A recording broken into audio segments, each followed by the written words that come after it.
Interés por esta convocatoria en el día de hoy para presentar, por un lado, la creación de un grupo de trabajo entre todas las instituciones que integramos esta mesa y a la misma vez los primeros resultados vinculados al estudio y la investigación sobre la dinámica evolutiva y genómica del coronavirus que tiene hoy al mundo en trance en esta situación. Antes que nada, quiero agradecer nuevamente la presencia del ministro de Salud Pública, el doctor Daniel Salinas, que por segunda vez nos acompaña en un evento académico de esta naturaleza, en donde todas las instituciones provenientes del sector público y sostenidas a partir de políticas públicas de larga data, nos congratulamos en generar un nuevo espacio de trabajo conjunto. El objetivo, en primer lugar, de esta conferencia es anunciar la creación de un grupo de trabajo que integramos las 4 instituciones con la idea de desarrollar un trabajo colaborativo y en redes nacionales e internacionales que nos permitan dar respuestas desde la academia, desde la ciencia, lo más rápido posible y conectar ese conocimiento con las políticas públicas. Por lo tanto, bienvenidos a todos. Le vamos a dar la palabra a los investigadores, que son los verdaderos protagonistas en el día de hoy, que van a presentar los primeros resultados vinculados a esta temática. Bueno, buen día a todos, muchas gracias. En nombre de la Universidad de la República, del Instituto Pasteur, nosotros queremos comentarles que como un producto muy importante de lo que fue el comienzo con el diagnóstico molecular y el desarrollo del test Udell-Pasteur, se empezó a abrir la cancha y a jugar en zonas en donde también nos sentimos muy cómodos, que es precisamente la investigación, y es por eso que el equipo liderado por Gregorio Iraola, acá, ha llevado a cabo la investigación de forma conjunta con diferentes investigadores, que él nos pasará a contar en cuanto a la secuenciación de los primeros 10 genomas de este virus en el país. Bueno, buenos días. El objetivo ahora es resumir un poco el trabajo que se ha hecho hasta el momento. Como bien decía Gonzalo, anunciamos hace aproximadamente una semana que habíamos logrado completar la secuencia genómica de SARS-CoV-2 tomados de 10 pacientes diagnosticados con COVID-19 en Uruguay. Y bueno, a partir del análisis comparativo de esos genomas con otros datos que obviamente se están generando en todo el mundo, es que ahora vamos a hacer un resumen breve de los principales resultados. Cabe destacar que en primer lugar, esos 10 primeros genomas provienen de la fase temprana de la epidemia en Uruguay, ya que esos 10 genomas fueron diagnosticados, los virus o la enfermedad COVID-19 en estos 10 pacientes fue diagnosticada entre los días 6 al 19 de marzo. Es decir, durante la primera semana post primer caso detectado en Uruguay, que fue el día 13 de marzo. Entonces, esto nos permitió determinar algunos aspectos de la dinámica de la epidemia en esa primera fase temprana. Cabe destacar también que estos resultados que voy a comentar a continuación son un conjunto de resultados que justamente representan una foto de lo que estaba pasando en ese momento. Y no quiere decir que haya nuevos resultados que modifiquen estos resultados, que aporten a estos resultados que voy a comentar ahora. Entonces, por esas razones es imprescindible continuar haciendo este estudio con nuevos más en lo que refiere a los casos que han sido diagnosticados posteriormente a estas fechas. Entonces, brevemente, lo que nos ha permitido identificar este análisis es que en Uruguay hubieron al menos 3 introducciones del virus desde 3 continentes distintos. Esas 3 introducciones se pueden categorizar justamente de acuerdo al origen geográfico más probable de esas cepas. Y esos orígenes, por un lado, son en Europa. Hay una introducción desde Europa, más particularmente desde España, Perdón, hay alguien que tiene el micrófono abierto y se escucha un ruido de fondo, si lo pueden poner en silencio. Retomando, esas tres introducciones, como les comentaba, se pueden distinguir de acuerdo a su origen geográfico. Hay una introducción del virus que proviene de Europa y más concretamente desde España. En segundo lugar, hay otro conjunto de casos que provienen de América del Norte, más concretamente de Canadá, de un tipo de virus, de una variante que está circulando solamente en América del Norte y Australia, y no circula en Asia y en Europa. Y en tercer lugar, hay una introducción desde Australia directamente de otra variante distinta. Entonces, de esos 10 genomas, podemos concluir que durante las etapas tempranas de la epidemia en Uruguay, hubieron al menos 3 introducciones independientes del virus. Más específicamente ahora, hablando de cuándo esos virus pueden haber ingresado al Uruguay, estos análisis también nos permiten inferir las fechas más probables o los rangos de fechas más probables en los cuales esas introducciones se realizaron, mejor dicho, esos virus llegaron a Uruguay. Y nuestros análisis indican que ese rango de fechas puede ir desde aproximadamente el 20 de febrero a la primera semana de marzo.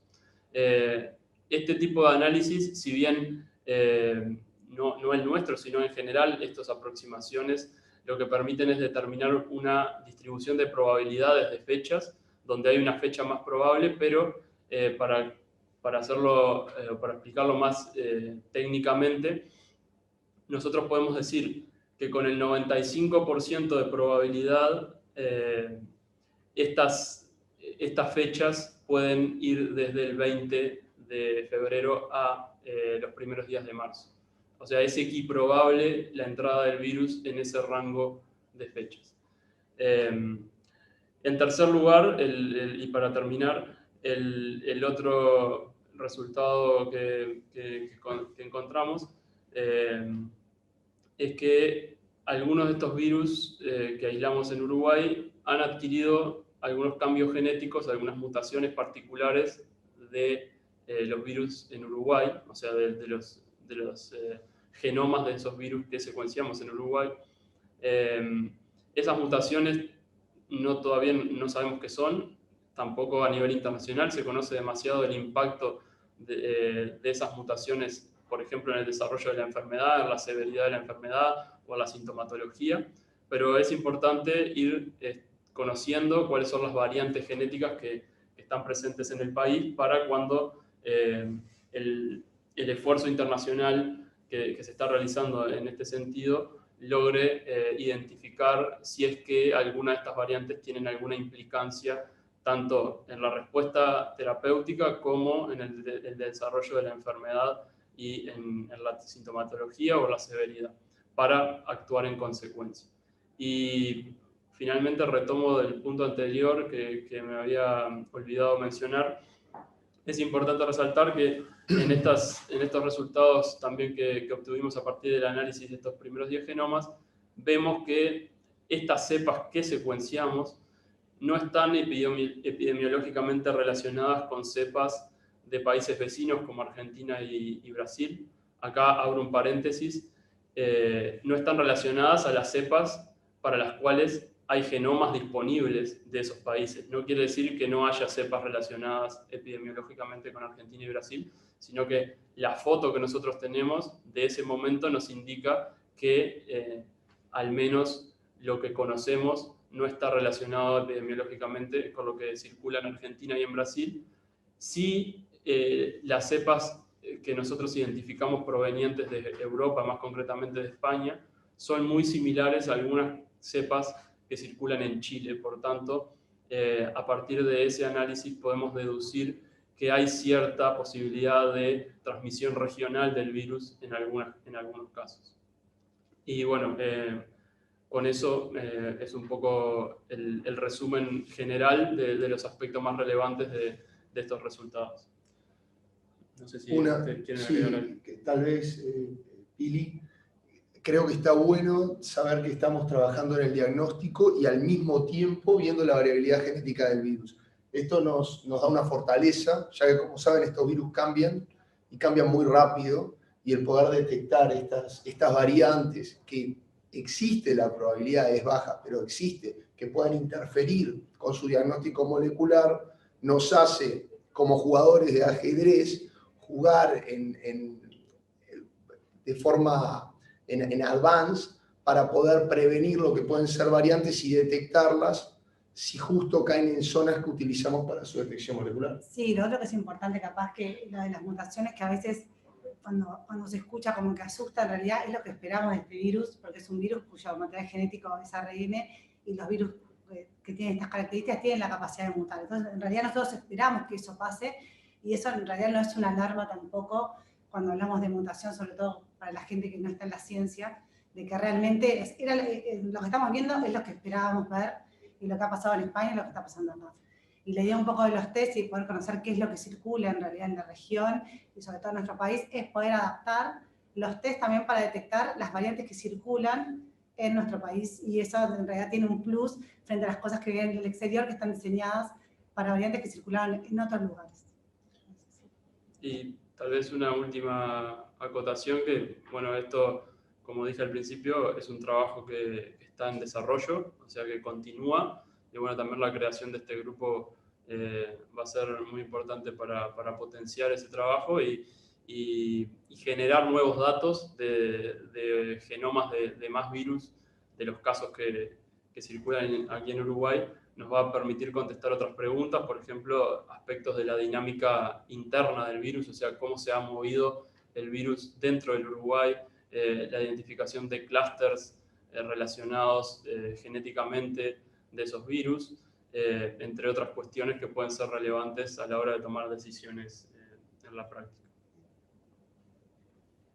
Muy bien, agradecemos a los investigadores y damos el espacio a preguntas que los periodistas que están acreditados en sala pueden, con su nombre y el medio, a través del chat, anotarse para las preguntas. Va a arrancar Beatriz Banchero, de Radio 1010 AM.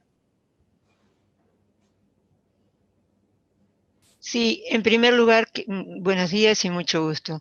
Quería consultar si con esta investigación que están haciendo nos va a ayudar a entender si este virus es, como han dicho la propia Organización Mundial de la Salud, que no está flotando en el aire, o sea que no es por el aire que se va a transmitir, y si entonces es tan necesario esto que se está diciendo de usar el tapaboca todas las personas prácticamente todo el tiempo. Es más, la conferencia en el rectorado están todos con el tapabocas puesto. Quizá es para decir, bueno, este es el ejemplo que tenemos que dar de cómo hay que actuar, o si en verdad el tapabocas sería lo más lógico para quien está enfermo y no contagiar, o a su vez para que el que está tratando a un enfermo no le tosa encima. Yo nada más quiero hacer una aclaración porque también nosotros tenemos nuestros tapabocas acá. La única razón por la cual no lo estamos usando es porque estamos bien distanciados y queremos ser claros al hablar, ¿sí?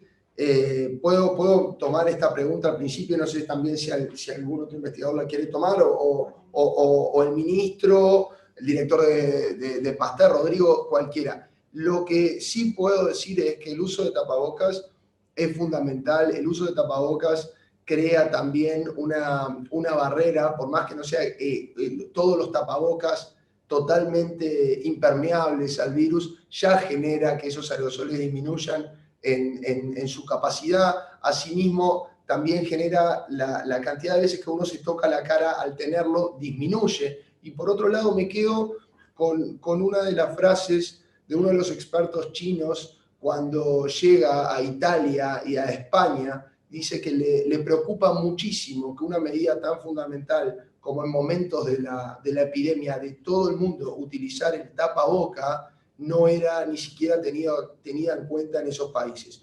Por eso, lo que me gusta y lo que creo que es bueno pensar es que fuimos muy afortunados, que todos esos mensajes y todo lo que aconteció en Oriente y en Europa fueron mensajes que nos llegaron del futuro, y está en nosotros poder utilizarlos de tal manera de no repetir equivocaciones de otros lugares del mundo en donde no fueron considerados. Por lo tanto, el uso del tapabocas me parece fundamental en esta etapa. No solo para los enfermos ni para que no contagien. No sé si alguno más quiere decir algo. Muchas gracias. Le damos la palabra a María Eugenia Escognamiglio, de BTV. Hola, ¿qué tal? Buen día. Decían que las cepas provenientes de Europa son principalmente de España, pero ¿en qué medida también hubo influencia de Italia? Y por otro lado, ¿cuántas cepas en total estarían circulando en Uruguay? Gracias.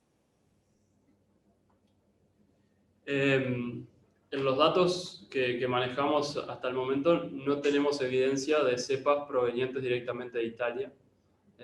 Lo que, repito, no quiere decir que no haya circulando en el país cepas que provengan de ese país, ya que lo que tenemos en el análisis es una foto de los primeros días. Lo que sucedió posteriormente todavía no lo sabemos. Eso por un lado. Y en cuanto a cuántas cepas, o sea, esto es una definición un poco gris en cierto modo, ya que si nosotros consideramos consideramos una cepa como una variante del virus genética, bueno, podemos hablar de que en Uruguay existen 3 cepas que son genéticamente distintas una a la otra, ya que provienen de lugares distintos, como mencionamos anteriormente, y tienen características en su genoma que las hacen distintivas. Eso es simplemente un tema de nomenclatura hoy en día, de cómo nosotros podemos nombrar a los virus para diferenciarlos entre sí, para trabajar con ellos, pero, repetimos, todavía no se sabe cuál es el impacto de esos cambios genéticos que definen esas cepas en aspectos de la enfermedad o de un eventual tratamiento para la enfermedad. Bien, le damos la palabra al ministro Daniel Salinas sobre la pregunta anterior. Sentido que estuvimos muy de cerca siguiendo el tema de las distintas publicaciones internacionales sobre Praga, la República Checa y China, y pasamos todo ese material a nuestro panel de expertos, que una vez que tomaron contacto con esos materiales, que ya los tenían además porque van adelante, y siguiendo recomendaciones del CDC y por último de la Organización Mundial de la Salud, está totalmente recomendado el uso de tapabocas casero, tela lavable, que sea resistente, hay que tener más de uno. Y bueno, sobre todo, en especial recomendado su uso cuando se va al supermercado o a la farmacia, e inclusive en todos los pacientes que, aunque no consulten por motivos respiratorios, concurran a las mutualistas, a los consultorios o al hospital, o cuando se use el transporte colectivo. Esto es fundamental, porque una vez que existió y se ratificó la evidencia científica que avalaba su uso, entonces es cuando el panel de expertos lo recomendó. Por otra parte, recomendamos un determinado tipo de tapaboca de uso casero, inclusive hay varios tutoriales de la propia Universidad de la República, de Instituto del Diseño, en fin, se pueden encontrar en la web distintos tipos.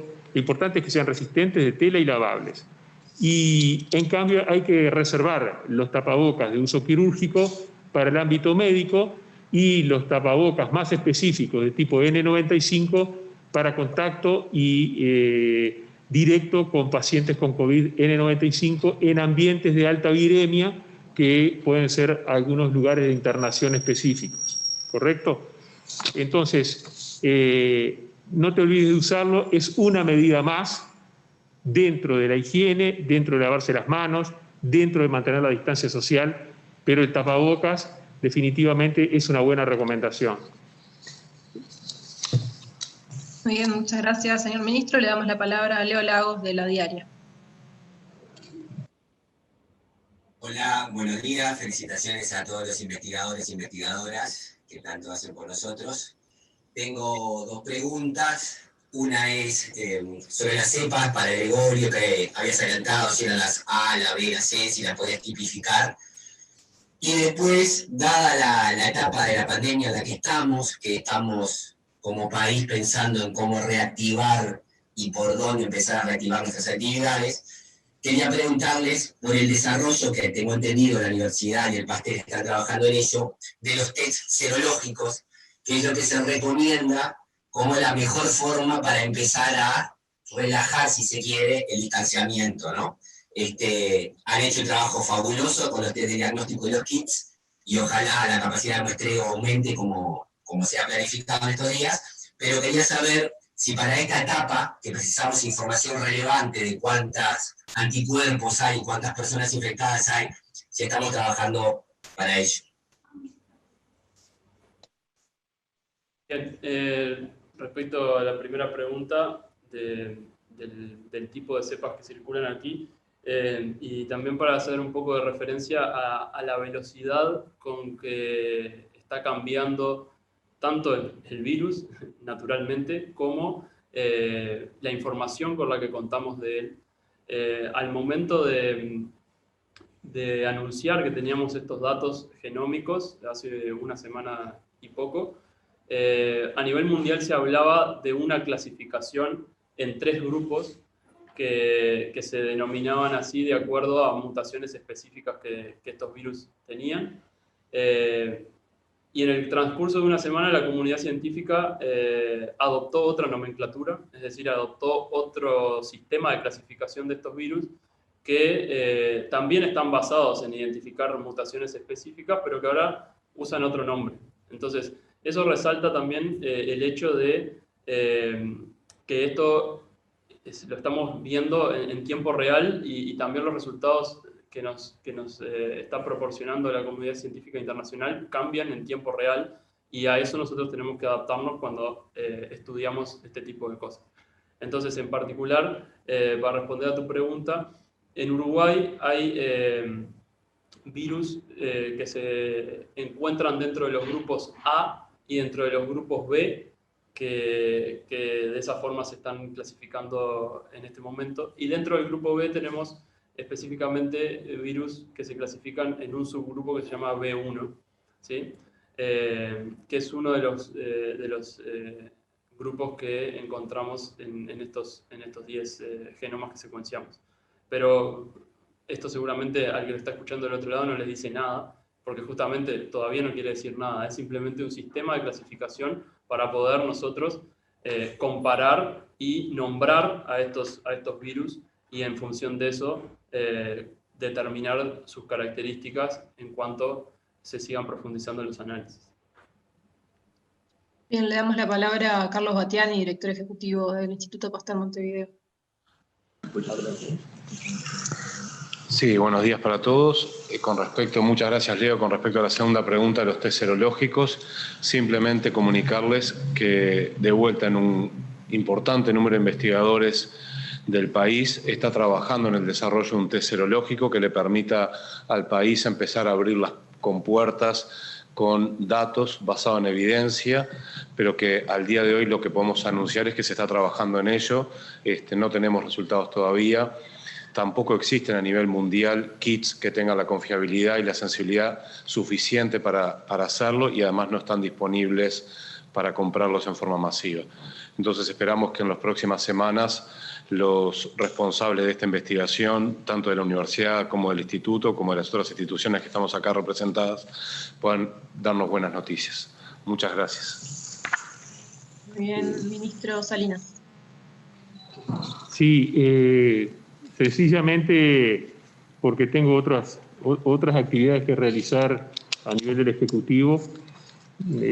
Por una parte, agradecerle a este clúster o racimo de investigadores de primer nivel del Uruguay, alentarlos a que sigan trabajando, tanto el Instituto Pasteur como la Universidad de la República, como el Instituto de Investigaciones Biológicas Clemente Estable, que se suma, y el INIA, que desplieguen, y los alentamos a que desplieguen todas sus potencialidades en pro de el avance científico en pro de la salud de la población, que es un trabajo que no tiene precio, pero que tiene un gran valor para el país, y que este ministerio, sin lugar a dudas, ha apoyado desde el primer momento y sigue apoyando con una declaración de interés ministerial para todas las iniciativas que están en curso, que son el desarrollo del diagnóstico, el estudio de la dinámica evolutiva,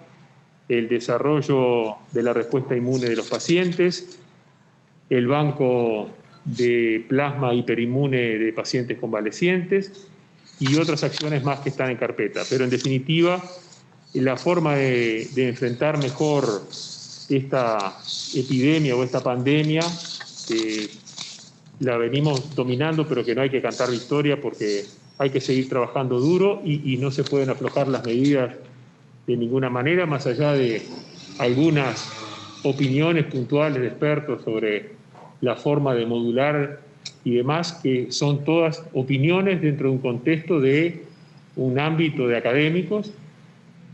Lo que hay que hacer es seguir previniendo y seguir estudiando y seguir trabajando. Recién me anoté muy claramente lo que dijo el científico investigador, de que esto cambia en tiempo real, la clasificación cambia en tiempo real. Las medidas han cambiado en tiempo real, las recomendaciones han cambiado en tiempo real. Todas evidentemente tienen que tener una carnadura, es decir, un anclaje en documentaciones y en evidencia. Por eso no pueden ser medidas que se tomen simplemente por imitación, sino basadas en evidencia.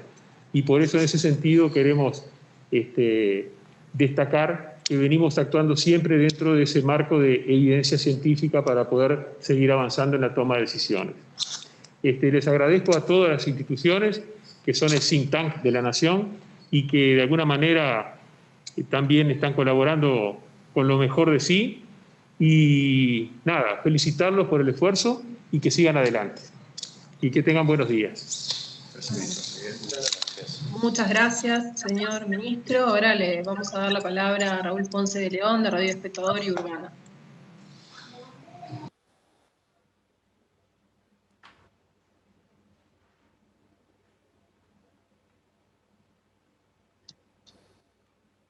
En caso de que Raúl Ponce de León no tenga el micrófono habilitado, voy a transmitir su pregunta, que la pasó por el chat, que dice: ¿cómo está circulando la información entre la comunidad científica y las autoridades?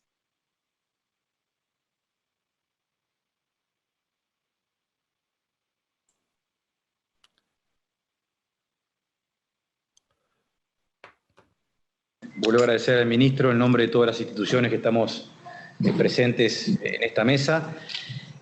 El tema de la información y del análisis de la información es sin duda es un componente crítico de los procesos de generación de conocimiento para atender este tipo de situación de emergencia. Lo que hemos tenido nosotros es, desde el lado del Ministerio de Salud Pública, una apertura muy importante que ha viabilizado, por ejemplo, generar las pruebas previas de validación de los diagnósticos que hoy está aplicando en el laboratorio conjunto entre Facultad de Ciencias y el Instituto Pasteur.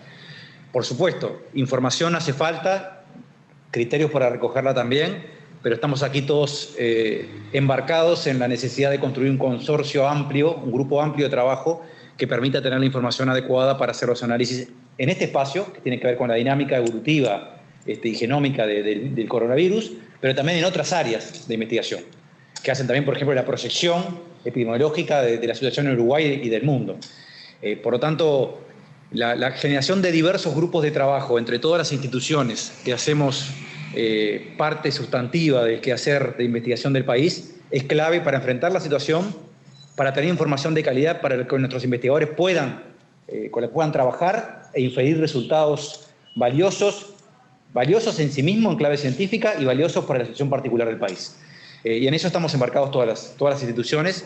Por supuesto que acá hay mucho espacio para mejorar. Tenemos el compromiso de ir generando los espacios de circulación de la información con los recaudos del caso, lo que incluye también tener los cuidados de no utilizar muestras que estén nominadas, trabajar con muestras en donde claramente el paciente no está identificado para evitar cualquier problema de en este plano, y en particular todos los análisis que se han hecho en este caso, que se han presentado en el día de hoy, cumplen ese requisito. Pero bueno, estamos embarcados en esta situación y crear estos y otros grupos de trabajo que nos permitan avanzar en esta dirección. No sé si los investigadores quieren decir algo. Perdón, desde la sala de investigadores querían transmitir algo. Me parece el rector fue muy claro. Perfecto, le vamos a pedir entonces a la gente que hay alguien capaz con el micrófono prendido que lo apague. Le damos la palabra a Sergio Marín, Sergio Marín Lafuente de Agencia EFE.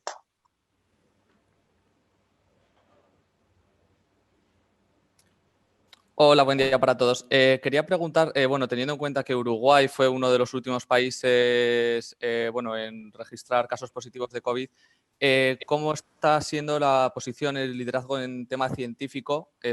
Quizá esto va para los investigadores. Con respecto a este estudio de los genomas, si es algo que se está haciendo en la región, ¿cómo va Uruguay en este sentido? Y bueno, aunque quizás sea pronto para hablar de eso, ¿en qué medida puede ayudar para hablar en futuro de una vacuna o de una cura para el virus? Muchas gracias. Bien, con respecto a la región, bueno, Uruguay está entre los 7 países latinoamericanos que han comenzado a hacer estudios genómicos del virus, sumado, bueno, a Argentina, Brasil, Chile, Perú, Ecuador, Colombia y creo que ahí dije 7, si no estoy mal, 7 con Uruguay. Y es fundamental esto porque justamente los resultados más valiosos que nosotros podemos obtener es si tenemos buenos datos con cuáles comparar lo que pasa en Uruguay.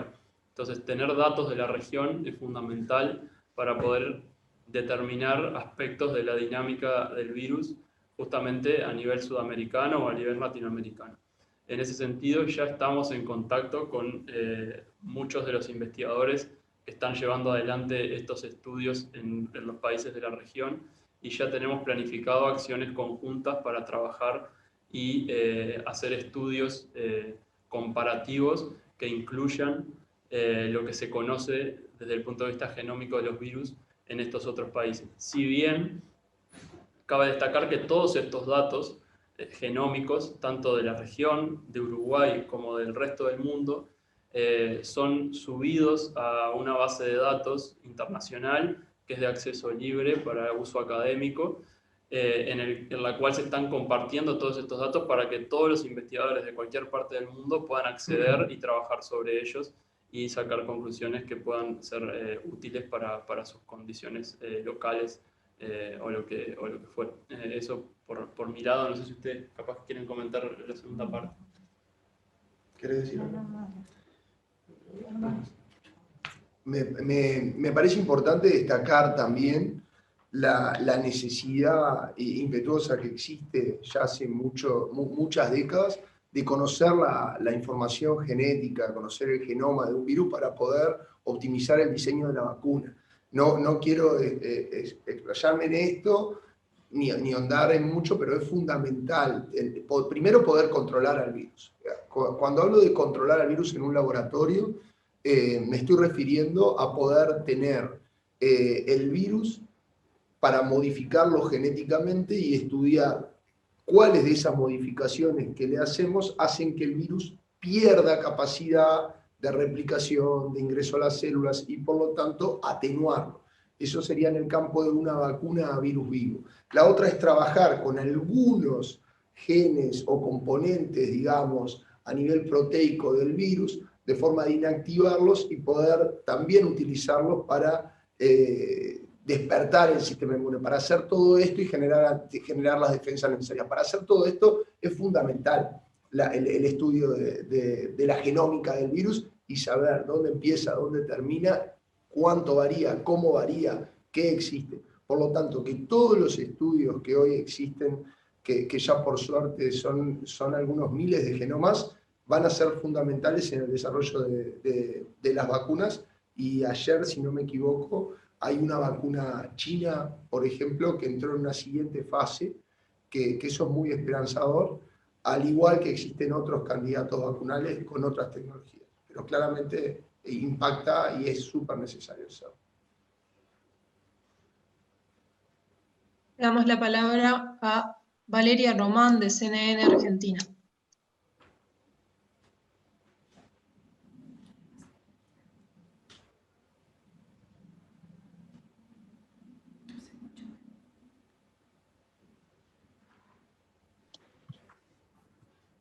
En el caso de que Valeria no tenga posibilidades de hacerla, la transmito.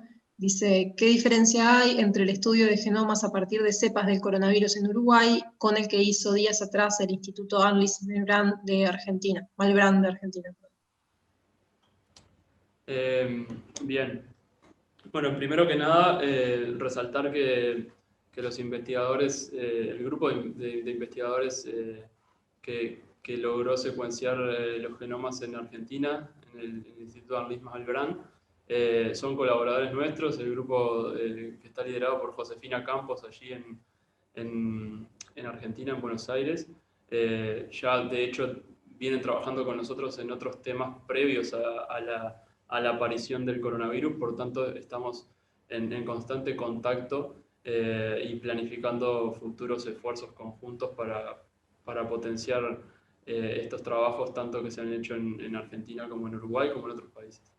Y en particular respecto a los resultados que obtuvieron los investigadores de Argentina, vuelvo a insistir en que esas cepas que se secuenciaron de Argentina en principio no están relacionadas a las que secuenciamos nosotros en Uruguay, es decir, no hay un correlato genético entre las cepas que se secuenciaron en Argentina con las que nosotros secuenciamos en Uruguay, a partir del cual podemos inferir que no hay una relación epidemiológica cercana entre ambos conjuntos de cepas. Simplemente para hacer una puntualización, algunas de las cepas que se secuenciaron en Argentina provienen probablemente directamente desde el sudeste asiático, cosa que, como comenté anteriormente, nosotros no vemos en las cepas uruguayas, que ya mencioné, de los 3 lugares de donde potencialmente o más probablemente pueden haber provenido estas cepas uruguayas. Muy bien, Cecilia García, de Uniradio.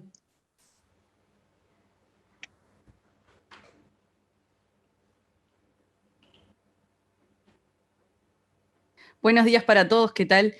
Mi pregunta iba dirigida más que nada al ministro Salinas, pero tal vez alguno pueda contestarla, y tiene que ver con el acompañamiento del trabajo médico, en qué manera toda esta información nueva modifica el trabajo de los médicos, y también cómo se dan los procesos de capacitación y de actualización sobre el tema.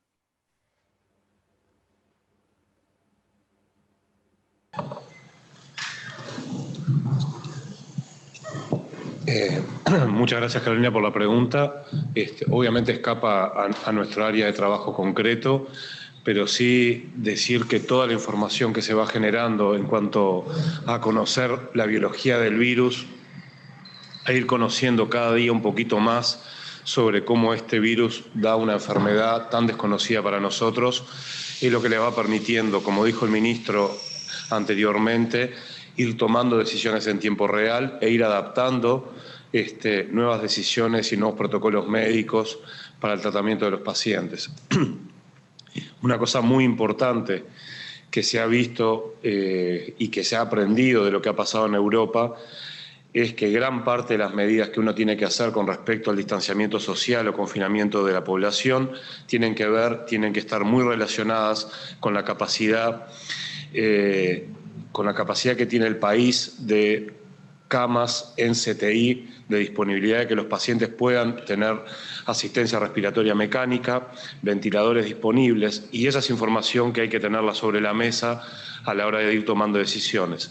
Por eso es que es muy importante poder hacer test en tiempo real, hacer varios test por día.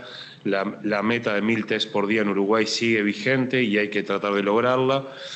Ir entendiendo la biología del virus va a ser fundamental para poder entender la enfermedad en su contexto y que los médicos puedan entonces actuar en consecuencia. Muchas gracias. Bueno, la pregunta de Canal 4 no está llegando, así que le vamos a dar la palabra a Leo Lagos para la última pregunta para cerrar la conferencia. Adelante, Leo.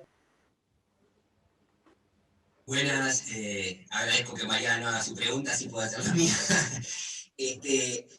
Reitero agradecimiento a la Universidad de la República, Facultad de Ciencias, al Instituto Pasteur, pero ya que están ahí sentados Pablo Zunino de Clemente Estable y Miguel Sierra de Línea, me gustaría que dijeran brevemente para las personas que tal vez no están muy al tanto de estas instituciones y lo que hacen, cómo se han sumado a este equipo de investigadores y de investigadoras que vienen aportando muchísimo para conocer esta pandemia y tomar medidas basadas en evidencia.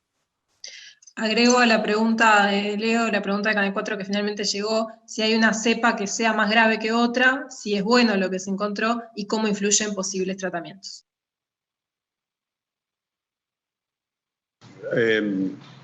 Contamos la de Leo primero y invertimos el orden. Gracias, Leo, por la pregunta. Buen día para todos. Gracias a todos por esta instancia. Como decía el ministro y el rector, creo que este es un buen ejemplo de un trabajo en conjunto que demuestra una vez más la esencia colaborativa del trabajo científico, entre científicos y entre instituciones. Todo un sistema científico, y creo el uruguayo, en la medida que puede, siempre lo pensamos en términos biológicos, ¿no? Cuando un sistema es sano, cuando sus componentes y sus participantes están vigorosos y trabajando, y bueno, este es el caso. Las distintas instituciones aportando y colaborando. El Instituto Clemente Estable, de sus 93 años de existencia, ha dado muestras en diversas instancias de estos principios, y en este caso también estamos desde el principio coordinando recursos, tanto recursos materiales como recursos humanos, aportando en los análisis concretos con nuestros expertos, por ejemplo, en las redes con la universidad, con Instituto Pasteur e INIA. También estamos trabajando en el marco de un convenio, también colaborando con el sector privado en el sistema de respuesta nacional, por ejemplo con la empresa TEGEN, donde nuestros investigadores están colaborando en el marco de un convenio firmado por el Ministerio de Educación y Cultura, aportando en ese sentido. Estamos en diversos grupos del manejo de datos, por ejemplo, de la información, con la universidad, con los investigadores también. También hemos dado a la información y a la divulgación un papel importante dentro de nuestras actividades, en el sentido de crear distintos instrumentos de comunicación para aportar a la población una información certera en tiempos donde hay tanta confusión y tanto fárrago informativo. También participando activamente en esta iniciativa de contribuir con este grupo interinstitucional para aportar con nuestras plataformas de secuenciación y nuestros técnicos en la generación de datos. En este caso, como decíamos hoy, es importantísimo la calidad y la cantidad para llegar a las conclusiones que tanto anhelamos, como se decía al comienzo. Y bueno, estamos un poco en esas instancias y participando activamente en este esfuerzo colectivo.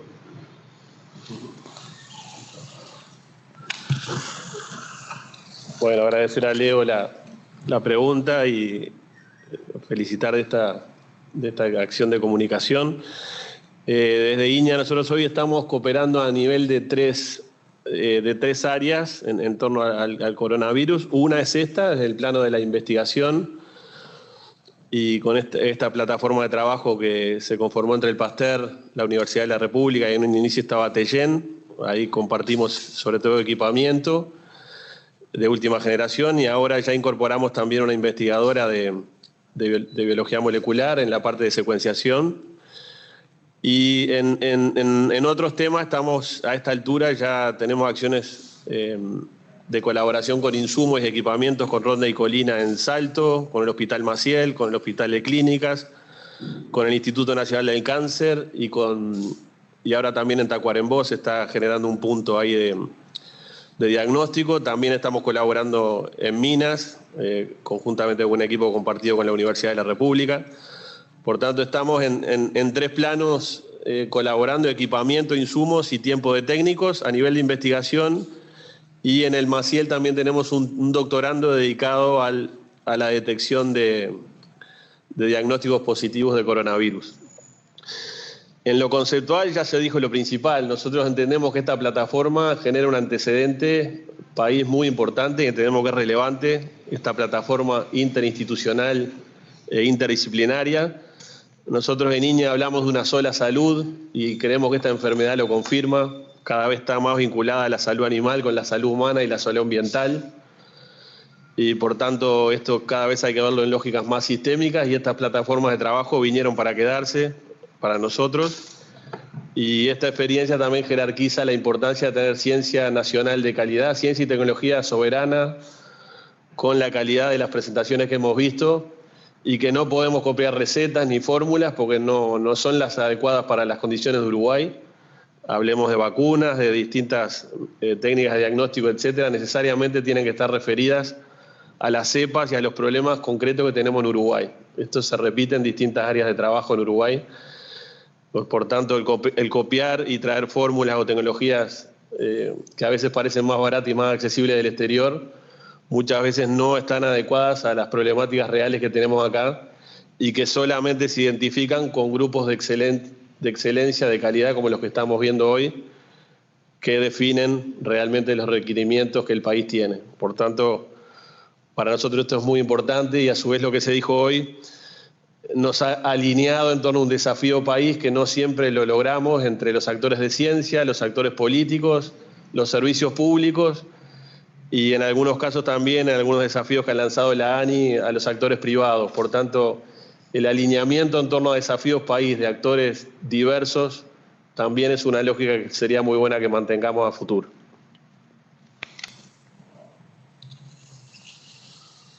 Vamos a abrir la sala en la que están los investigadores para que puedan contestar la última pregunta. Si quieren, las puedo repetir. Sí, por favor. Si hay una cepa que sea más grave que otra y si es bueno lo que se encontró, cómo influye en posibles tratamientos. Bien, reiteramos que eso todavía no lo conocemos nosotros, ni lo conoce nadie. Es un tema que está en vías y en constante investigación, a ver si estas mutaciones, estos cambios genéticos que se están dando en el virus, efectivamente o no, tienen algún impacto en la severidad de la enfermedad o en algún otro aspecto de la enfermedad, y también cuál puede llegar a ser el potencial impacto de estos cambios, tanto en los sistemas de diagnóstico que se están aplicando hoy en día, como en los eventuales ensayos, o mejor dicho, los eventuales antivirales o vacunas que se desarrollen para tratar el virus. Es algo que aún no se conoce por simplemente el tiempo que ha transcurrido y la fase en la cual estas investigaciones están hoy en día, no en Uruguay, sino a nivel internacional, a nivel mundial. Muy bien, entonces damos por finalizada esta conferencia y agradecemos a todos los presentes.